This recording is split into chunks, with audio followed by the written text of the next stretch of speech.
안녕하세요. 저는 동시통역사로 일하면서 서울에 살고 있는 40세 여성입니다. 오늘 저는 결혼 후에 겪은 어이없는 일을 말씀드리려고 합니다. 사람이 살다 보면 생각하지 못했던 뜻밖의 상황과 마주치는 일이 흔히 있습니다. 믿었던 사람에게 뒤통수를 맞기도 하고 설마가 사람 잡는다는 말처럼 방심하고 있다가 허점을 찔려서 망하기도 하죠. 제가 그런 경우에 속합니다. 두 여자에게 연이어 뒤통수를 호되게 맞았고 그 결과 인생이 파탄나기 일보 직전까지 몰리게 되었죠. 설마 사람이 어떻게 그런 짓까지 하겠어 라고 생각하며 믿고 방심했기 때문입니다. 하지만 세상에는 우리들이 상상하는 것 이상으로 악독하고 파렴치한 인간들이 아주 많다는 사실을 제가 당한 억울하고 분한 사연을 통해 알려드리려고 합니다. 제 아버지는 외교관이셨어요. 주로 유럽에 있는 나라에서 근무를 하셨는데 2년이나 3년에 한 번씩 다른 나라로 가서 근무를 하셨습니다. 그래서 어렸을 때는 아버지와 같이 지낸 적이 없었어요. 그러다 제가 중학생이 될 무렵에 아버지는 미국의 한국 대사관에서 근무하게 되셨고 엄마와 저는 아버지가 있는 미국으로 가게 되었죠. 그때부터 아버지가 한국의 외교부로 발령이 나서 귀국할 때까지 5년간을 미국에서 살게 되었어요. 그래서 저는 중고등학교를 미국에서 다니게 되었습니다. 처음에는 미국 생활이 낯설었고 적응하기에 힘들었는데 1년 정도 지나자 영어도 어느 정도 익숙해졌고 친구들도 생겼어요. 미국의 문화에 적응을 하고 보니 아주 자유로워서 한국보다 좋았습니다. 다만 여전히 남아있는 인종차별과 밤거리를 절대 여자 혼자 다니면 안 된다는 걸 제외하면 말이에요. 중학생이 되어서 시작한 유학생활이었지만 저는 영어를 빨리 배웠습니다. 보통은 초등학교 저학년 때 유학을 와서 영어를 배운다고 하잖아요. 중학생이 되면 이미 늦어서 영어를 빨리 배우지 못한다고 하던데 저는 언어를 배우는 감각이 남달랐는지 1년 만에 영어를 스펀지처럼 빨아들여서 의사소통에 전혀 문제가 없는 수준이 되었어요. 부모님도 저의 탁월한 언어 감각을 보시고 아주 좋아하셨습니다. 소희는 다른 애들보다 영어를 빨리 배우는 것 같구나. 네 실력이면 여기서 대학을 다녀도 아무 문제 없겠어. 아버지는 제가 미국에서 대학까지 마치게 할 생각이셨습니다. 저도 미국에서 학교를 다니는데 문제가 없어서 그렇게 할 생각이었는데 3년 뒤에 문제가 생겼습니다. 아버지께서 한국의 외교부로 들어오라는 인사발령이 난 겁니다. 아무래도 한국에 들어가야 할 것 같다. 내가 알아보니 소희만 여기 남아서 계속 학교를 다닐 방법이 없어. 인사발령이 났으니 아버지는 당연히 귀국을 해야 했지만 저랑 엄마라도 미국에 계속 살 수 있는 방법을 찾아보셨는데 그게 불가능하다고 하셨어요. 그래서 결국 아버지를 따라 한국으로 돌아와야 했습니다. 미국에 처음 정착했을 때처럼 차별받을 일이 없을 줄 알았는데 한국에 와서 고등학교를 다니면서 문제가 생겼습니다. 친구들이 제게 텃세를 부렸거든요. 틈만 나면 저를 무시하면서 괴롭히기 시작했습니다. 너 미국에서 살다가 왔다던데 한국말은 할 줄 알아? 친구들은 뭔가 오해를 하고 있었어요. 미국에서 5년만 살다 온 건데 저를 아예 외국인 취급하고 있었습니다. 아버지 때문에 한국으로 유학을 왔다고 생각하는 것 같길래 제가 해명해 보았지만 친구들은 저를 자기들과는 다른 부류로 생각하고 거리를 뒀습니다. 제가 있으면 제 영어 발음을 흉내내면서 놀려댄 적도 있었어요. 야, 오늘 담탱이 몰래 야자 빼고 땡땡이 치자. 이런 건 영어로 어떻게 말해? Let's go 땡땡. 이러나?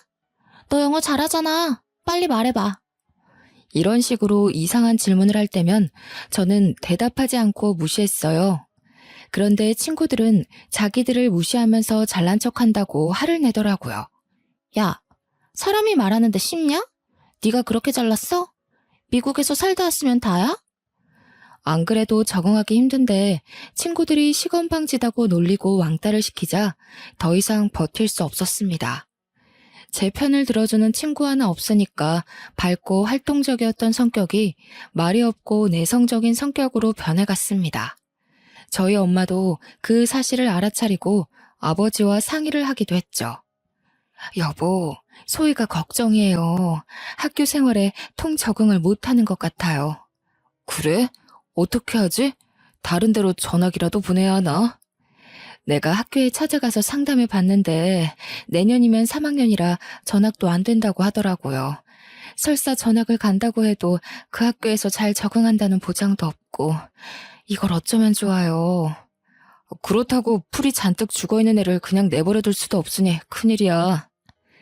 날마다 부모님께서 저를 걱정하시는 소리를 들었지만 따돌림 문제를 해결해 주시지 못했죠.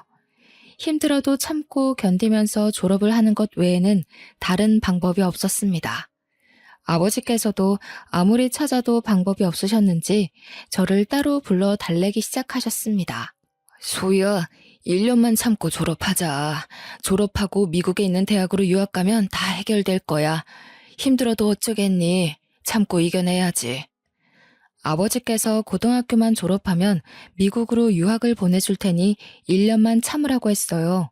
몇 달 뒤에 3학년이 되자 저는 유학 전문 컨설팅 업체의 도움을 받아서 본격적으로 유학 준비를 하게 되었습니다. 소희가 워낙 영어에 능통하고 공부도 잘해서 아이비리그 대학도 도전해 볼 만한 것 같습니다. 부모님께서 말하신 이 대학이랑 이 대학의 원서를 접수해 보면 어떨까요? 유학업체 관계자분께서 제 실력이면 미국의 스카이로 불리는 인류 대학도 가능하다고 하셨습니다. 그래서 저는 지긋지긋한 한국을 떠나기 위해 이를 악물고 미국 대학 진학에 필요한 준비를 하기 시작했습니다. 그때는 저를 괴롭히는 친구들이 있는 한국이 너무 싫었거든요. 얼마나 미국이 그리웠는지 미국 학교 친구들과 할로윈 파티를 하고 축제를 즐겼던 추억들이 꿈에 보일 지경이었어요. 제발 미국에 갈 수 있길 빌며 1년간 치열하게 준비한 끝에 예일 대학으로 유학을 갈 수 있게 되었습니다. 대학에 진학하기로 하고 짐을 싸려고 하니까 엄마가 엄청 걱정하시더라고요. 소희야, 진짜 가야 하니? 아무리 전에 살았다곤 하지만 너 혼자 잘 지낼 수 있겠어? 괜찮다니까 몇 번을 말해. 내가 미국에서 안 살아본 것도 아니고 걱정하지 마. 제가 이렇게 말해도 엄마가 끝까지 걱정이 되셨는지 출국하는 제 손을 잡으며 울기까지 하셨습니다. 그 전에는 부모님과 같이 살았기에 문제가 없었는데 이제는 저 혼자 미국에서 살아야 하니까 불안하셨나 봐요. 그래서 엄마를 꼭 안아주며 울지 말라고 다독였습니다. 엄마, 애같이 왜 울어? 나도 이제 성인이야. 딴 생각 안 하고 공부만 해서 통역사 돼서 올 테니까 기다리고 있어. 만약 한국이 싫어서 유학을 가는 것이 아니었습니다. 동시 통역사로 장래 희망을 정해놨기 때문에 저는 꼭 유학을 가야만 했죠. 유학 전문업체 담당자도 유학 신청 서류에 장래 희망을 적어주면 붙을 확률이 높아진다고 하더라고요. 왜 미국 대학에 가려고 하느냐? 유학 생활이 너의 장래 희망에 어떤 도움이 되느냐와 같은 질문에 답을 해야만 했는데 제 생각을 읽었는지 업체 관계자가 동시 통역사라는 말을 꺼냈습니다. 유학 신청서에 내가 목표로 하는 일이 따로 있다고 적어야 돼. 예를 들자면 동시 통역사 같은 직업들을 적어주면 좋을 거야. 그 말을 듣고 저는 동시 통역사가 되기를 원한다고 적었어요. 그렇게 대학 생활을 하면서 통역사가 되기 위한 공부를 했고 국제적으로 인정받을 수 있는 자격증도 얻었습니다. 정신없이 4년을 보내고 통역사 자격을 얻고 나니 갑자기 외롭다는 생각이 들었어요. 유학 초창기만 해도 미국이 마냥 좋았는데 막상 4년이 지나고 보니 이젠 고국인 한국이 너무 그리워지더라고요. 그래서 저는 동시 통역사를 필요로 하는 미국 회사로 취업하거나 시민권을 얻어서 눌러 앉을 수 있었지만 한국행을 선택했습니다.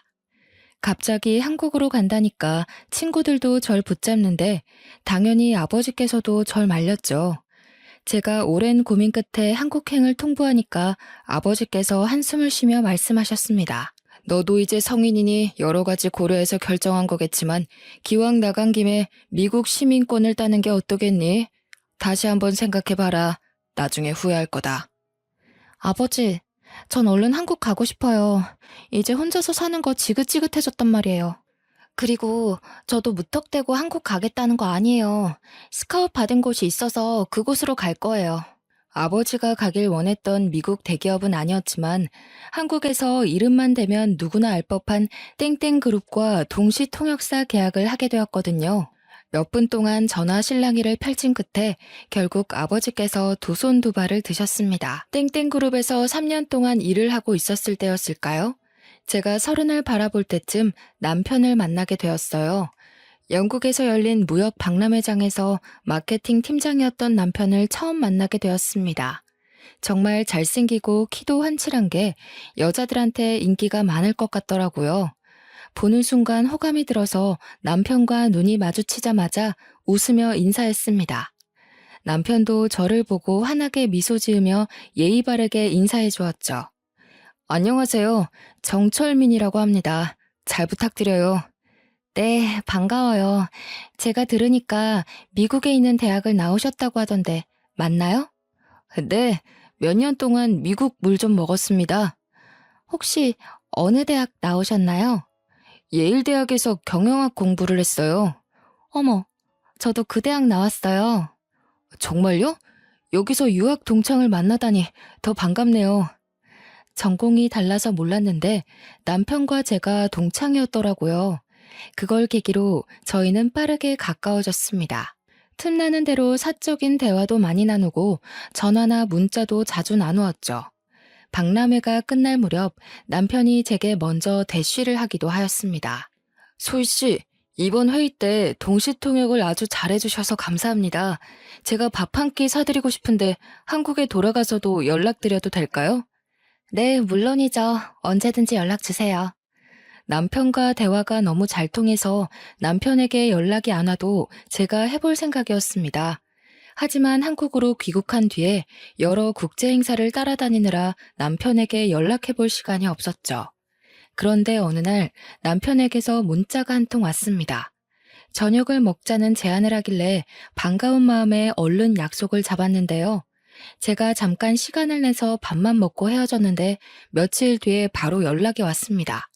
소희 씨, 요즘도 바쁘시나요? 요즘 이상하게 소희 씨 생각이 나네요. 밥은 잘 챙겨 먹고 다니시는 거 맞나요? 저도 남편에게 호감이 있었지만 남편이 저에게 더 호감이 있는 눈치였습니다. 그때부터 거의 매일 제게 문자와 톡을 보내길래 저도 마음이 더 깊어지기 시작했죠.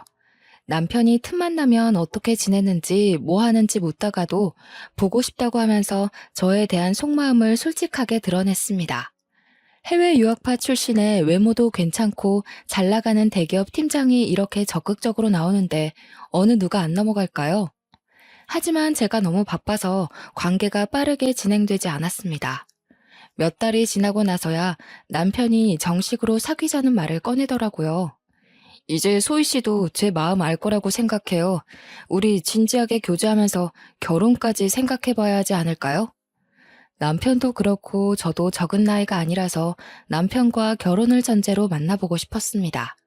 하지만 저희 둘 다 국제적인 업무를 맡고 있어서 한국에 있는 시간보다는 외국에 나가 있을 때가 더 많았죠.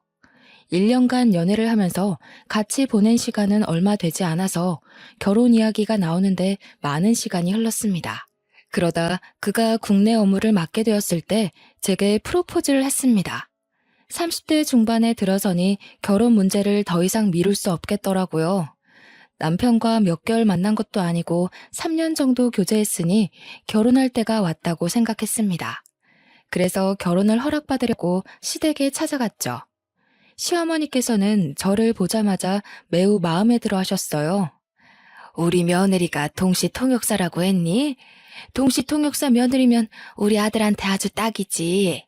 그래, 결혼식은 언제 올릴 거니? 시어머니께서 저를 좋아하신 만큼 저도 시어머니의 말투와 성격이 마음에 들었습니다.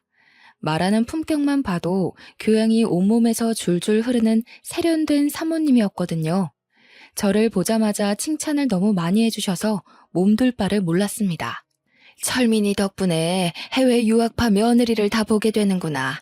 이런 며느리가 우리 집안에 들어오다니 가문의 영광이 따로 없다. 가문의 영광이라뇨. 저 받아주시면 제가 더 감사하죠. 나는 우리 철민이랑 얼른 결혼했으면 좋겠는데 사돈이 싫어하면 어쩌니? 딸 아깝다고 우리 아들 내치는 거 아닌가 몰라. 아니요. 저희 부모님도 좋아하실 거예요. 실제로 저희 부모님도 남편이 마음에 쏙 든다고 하셨거든요. 시어머니를 처음 본 날만 그런 게 아니라 정식으로 잡은 상견례 자리도 화기애애한 분위기에서 진행되었습니다. 집안에 돈도 많지 시어머니께서는 저를 너무 좋아해 주시는 교양인이지 시아버지가 안 계신 것만 빼면 완벽한 집안이었습니다. 연애를 하면서 남편은 부모님이 이혼했다는 말은 했지만 왜 이혼을 하게 되었는지는 말해주지 않았어요. 신뢰가 될 거라고 생각하고 묻지 않았는데 결혼을 하고 나자 남편이 그 내막을 털어놓았습니다. 여보, 우리 아버지 말이야. 사실은 바람이 나서 이혼하신 거야. 뭐? 시아버지께서? 남편 말로는 아버님께서 아주 잘 나가는 사업가셨고 계열사를 5개나 거느리고 있는 작은 그룹의 회장이었다고 합니다. 그런 시아버지의 한 가지 약점은 여자를 너무 밝힌다는 것이었죠. 더 기가 막힌 사실은 시아버지께서 먼저 불륜 사실을 털어놓았다는 거예요. 여보, 이제 우리 철민이도 다 컸으니까 이제 정리하자. 진심으로 사랑하고 같이 살고 싶은 사람이 생겼어. 뭐라고요? 당신 미쳤어요? 다른 여자랑 살 거니까 이혼하자는 거예요?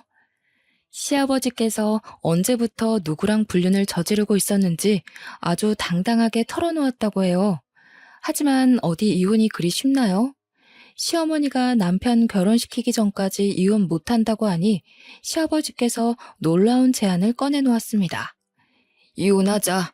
내가 가지고 있는 회사 중에서 가장 괜찮은 회사 줄 테니까 그걸로 퉁치자고. 회사 하나를 시어머니께 줄 테니 골치 아프게 위자료 소송 같은 거 하지 말고 조용히 끝내자고 하셨답니다.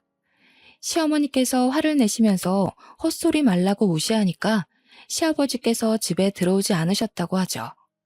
남편하고 동갑인 이때 어린 내연녀에게 완전히 홀려서 이미 마음이 떠났는데 어쩔 수 없었다고 합니다. 소송해봐야 돈만 많이 나가고 동네에 소문만 나니 시어머니께서 회사만 받고 모든 관계를 정리했다는 겁니다. 그 회사를 시어머니께서 맡아서 운영하고 계시지만 나중에는 남편이 이어받을 거라고 하더라고요. 제가 왜 말하지 않았냐고 물으니 남편이 미안하다는 말과 함께 이렇게 말하였습니다. 어느 집안이나 감추고 싶은 흑역사가 있잖아. 그래서 말 안 했던 거야. 당신은 이해해 줄 수 있지? 그래, 요즘 이혼하는 사람들이 한둘이 아니잖아. 우리 삼촌도 이혼했는데 잘만 살고 계시더라. 나는 이혼에 편견 없어.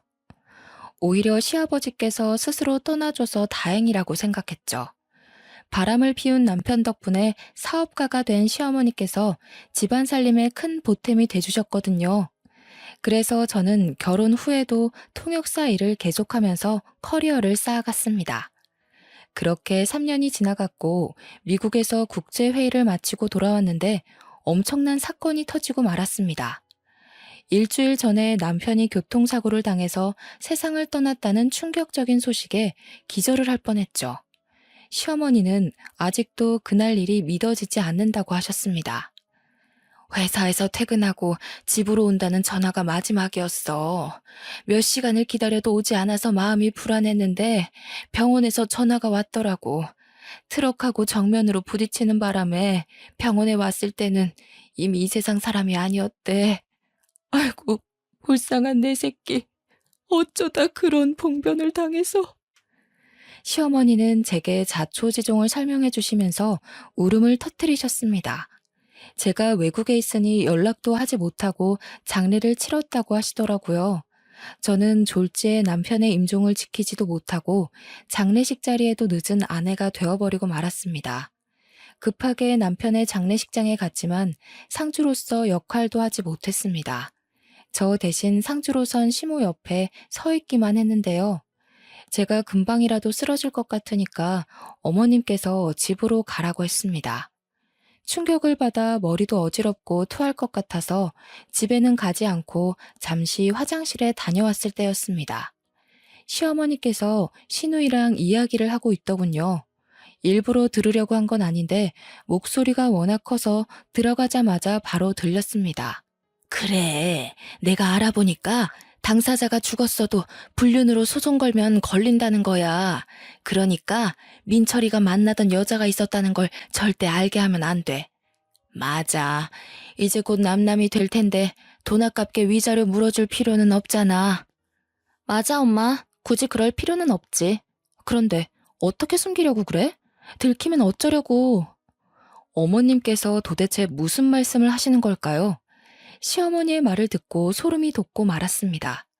아무리 어머님이 하시는 말씀을 훔쳐들어도 남편에게는 내연녀가 있었고 그걸 시어머니도 알고 있었다는 소리 같았습니다. 며칠 동안 패닉 상태에 빠져서 아무것도 하지 못하고 집에 누워 있어야 할 정도로 정신적인 충격을 받았죠. 그때 보험회사에서 전화가 한 통 왔습니다. 안녕하세요. 땡땡 보험사 김주민 팀장입니다. 정철민 씨 아내분 되시죠? 사망보험금 지급 문제로 연락을 드렸는데 경황이 없으시겠지만 보험사에 한번 들려주시길 바랍니다. 네? 보험사요? 저희 남편 사망보험금이... 그제서야 죽은 남편 이름으로 가입했던 생명보험이 생각나더군요. 남편 사망 시 보험금은 제가 받기로 되어 있었습니다. 지금 남편분 사망사고에 대한 경찰 조사는 끝났지만 저희 쪽 조사는 아직 진행 중입니다. 거기에 관련된 보고를 드리려고 하는데요.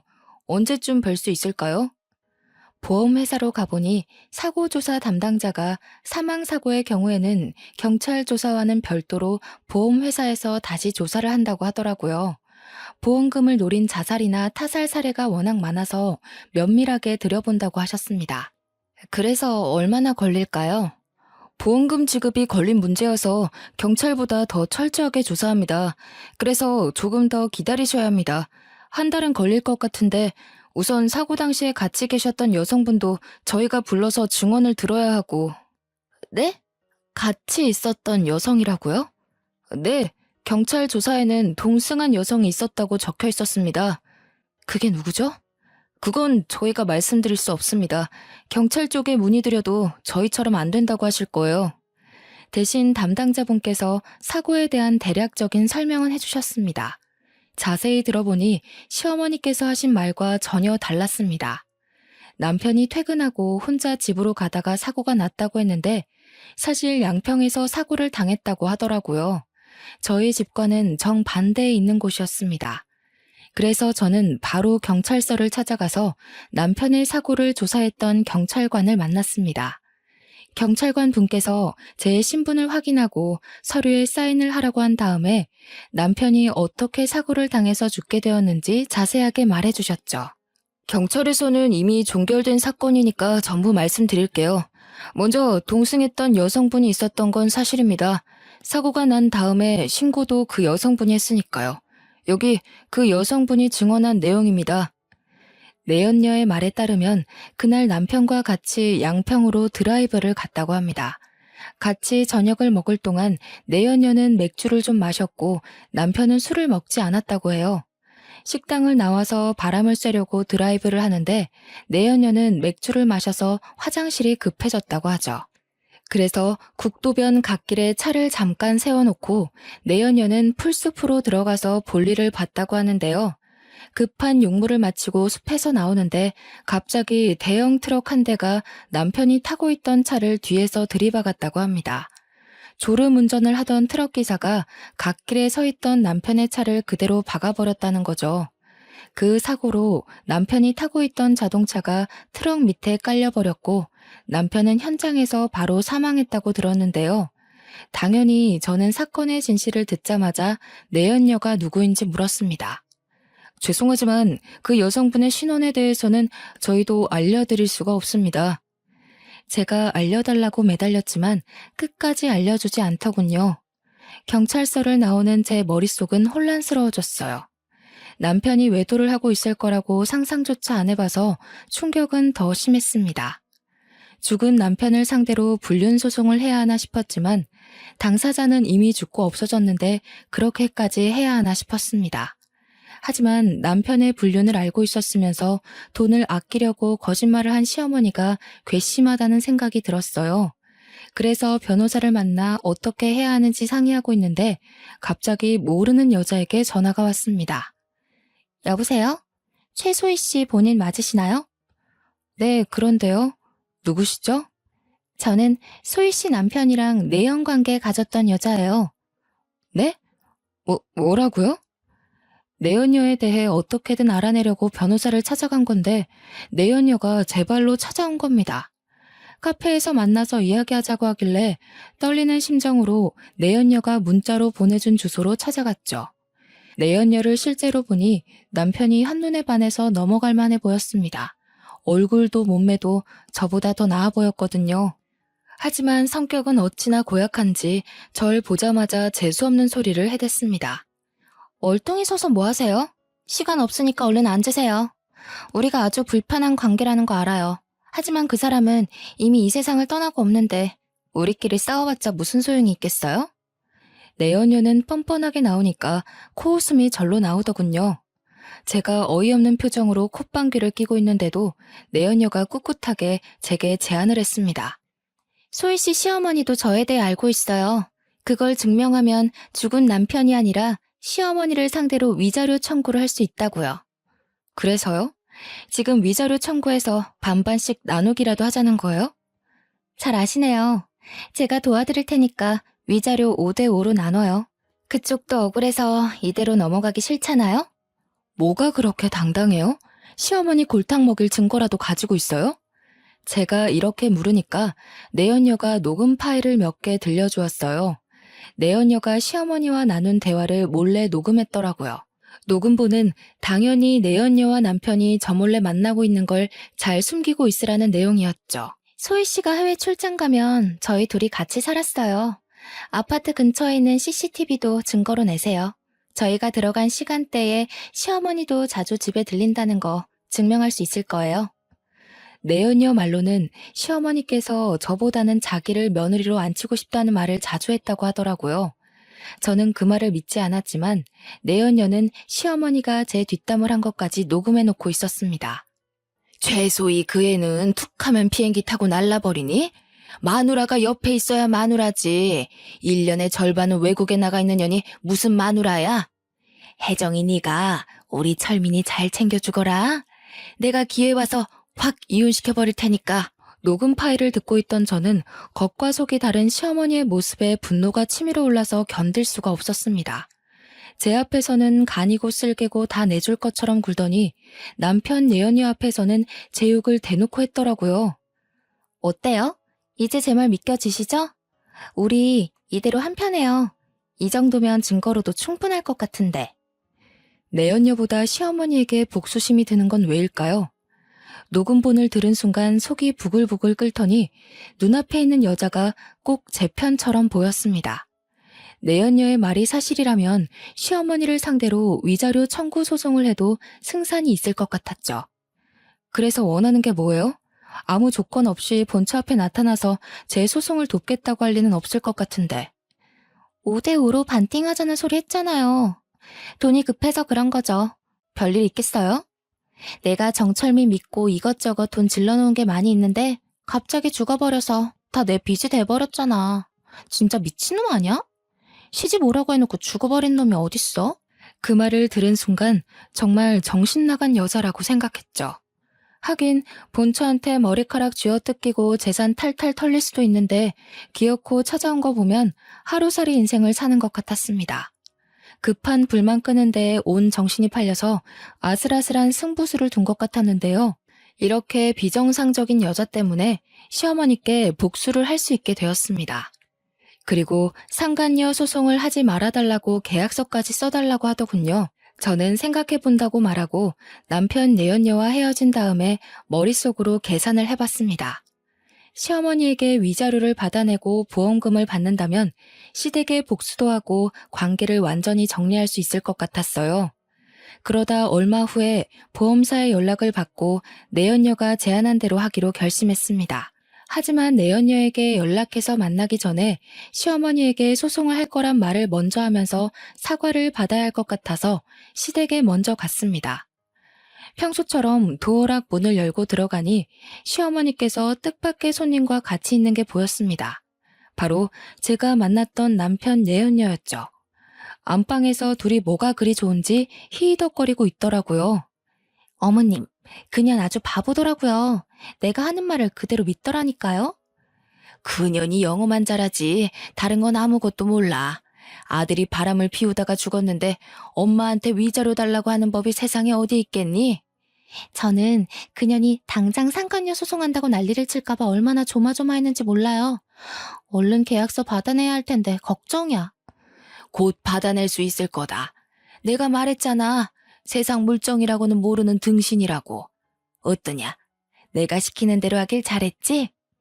네. 어머님은 정말 머리가 잘 돌아가세요. 이제 계약서만 받아내고 보험금만 빼내면 끝이니까 서두르자고요.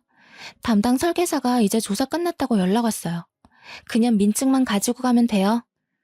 둘의 말을 들은 저는 어이가 없고 기가 막혀서 맥이 탁 풀리고 말았습니다. 다리에 힘이 빠져서 주저앉을 것만 같았는데 겨우 정신을 차리고 내연녀와 시어머니가 대화하고 있는 목소리를 녹음해놨습니다. 그리고 급히 시댁을 빠져나왔는데요. 내연녀와 시어머니가 한패였다니. 제가 남편 사망 사건의 경위를 캐고 다니는 걸 안 시어머니가 내연녀를 시켜서 계약서에 사인을 받아놓으려고 했던 겁니다. 그리고 제가 내연녀를 발견해 상간녀 소송을 걸더라도 이기려고 했던 거죠. 변호사를 찾아가서 들어보니 짐작했던 대로 남편이 사망했기 때문에 시어머니에게 위자료 청구 소송으로 민사상의 책임을 묻는 건 불가능하다고 하더라고요. 다만 당사자가 사망했어도 상간녀를 상대로 소송은 얼마든지 가능하다고 했습니다. 이걸 알고 있던 그 인간들은 저한테 계약서를 받아내서 상간녀 소송을 막으려고 했던 거죠. 며칠 후에 내연녀에게 연락해서 생각을 정리했다고 만나자고 했습니다. 내연녀와 저는 처음 만났던 카페에서 다시 얼굴을 마주하게 됐죠. 저는 내연녀를 보자마자 상간녀 소송장을 꺼내서 그년 얼굴에 던져버렸습니다. 이게 뭔지 알아? 상간녀 소송장이다. 내가 미쳤다고 다른 사람도 아니고 내연녀 말을 믿어주겠니? 상간녀 소송이 시작이니까 정신 똑바로 차리고 있어. 네가 가지고 있는 재산 탈탈 털어줄 테니까. 뭐? 지금 무슨 소리 하는 거야? 상간녀 소송이라니? 내가 네 시모랑 하는 말 다 들었어. 이제 그 할머니 내 시어머니 아니야. 네가 가져. 내가 너랑 네 시모 빈털터리 만들어줄 테니까 기다리고 있으라고. 네가 진짜 정신이 나갔구나.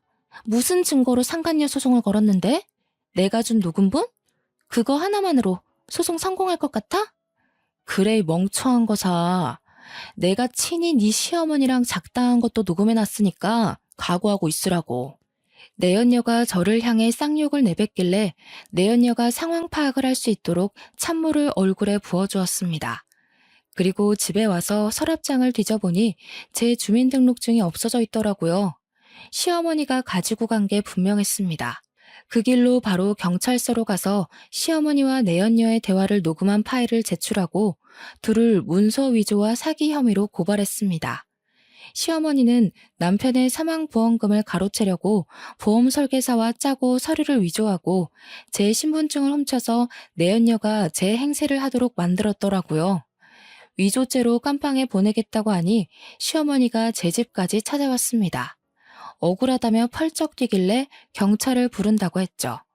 그랬더니 이번엔 내연녀 탓을 하며 제게 매달리더군요. 나는 널 속이려고 한 게 아니다. 철민이랑 바람핀 년이 나한테 협박해서 그랬어. 나는 시키는 대로 했을 뿐이야. 나는 아무 잘못도 없으니까 한 번만 봐주라, 응? 봐주긴 뭘 봐줘야죠? 내연녀보다 더 나쁜 게 어머님이에요. 어머님 양심이 있으면 제대로 죗값 받으면서 제 인생에서 나타나지 말아주세요. 소희야, 왜 그러니? 왜 내 말을 안 믿어줘? 나보다 내연녀 말을 믿는 게 이상한 거야. 그래, 그 녹음본도 내연녀가 위조한 거다. 그러니까 나 좀 살려줘. 위조한 거라고요? 말도 안 되는 소리 하지 마세요. 제가 어머님 말을 믿을 것 같아요. 경찰 불렀으니까 나중에 법정에서 보게요. 안 돼. 진짜로 경찰을 불렀다고? 이 우라질 같은 거사. 감히 날 신고해? 내가 밥 해주고 집 지어준 건 생각도 안 하니? 부모같이 대해줬건만 근본도 없는 년이. 결국 제가 부른 경찰이 와서 시어머니를 끌고 가는데도 끝까지 자기는 아무 잘못 없다고 욕설을 내뱉더라고요. 그렇지만 경찰이 조사 과정에서 확보한 증거를 들이대자 그제서야 잘못했다고 울고불고 난리를 치면서 제게 보험금을 돌려줄 테니 용서해달라고 빌었습니다. 하지만 이건 돈이 문제가 아니라 인간이 가져야 할 양심과 법적인 문제였어요. 아무리 돈에 눈이 멀어도 미망인이 된 며느리를 속이고 내연녀와 편을 먹다녀. 시어머니가 더 이상 사람으로 보이지 않았고 도저히 용서할 수 없었습니다. 내연녀는 물론 시어머니에게 위자료 소송을 걸었는데요. 내연녀와 시어머니는 제게 거액의 위자료를 물어줘야 했습니다. 그리고 민사상의 책임을 졌으니 이젠 법이 정한 형사상의 책임을 질 차례였어요. 시어머니와 내연녀는 구속되어서 법의 심판을 받게 되었습니다.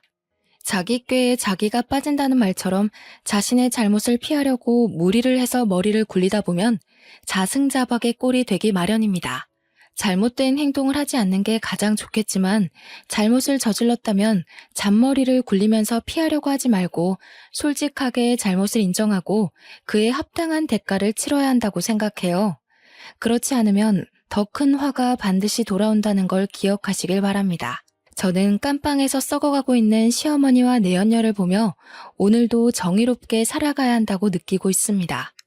제 할 거 열심히 하면서 기회가 되면 좋은 사람 만나가며 즐겨야죠. 상처를 너무 많이 받아서 제 팔자의 결혼은 무리일 것 같습니다. 끝까지 읽어주신 모든 분들은 저랑 다르게 가족들과 행복하게 잘 지내시길 바랍니다. 감사합니다.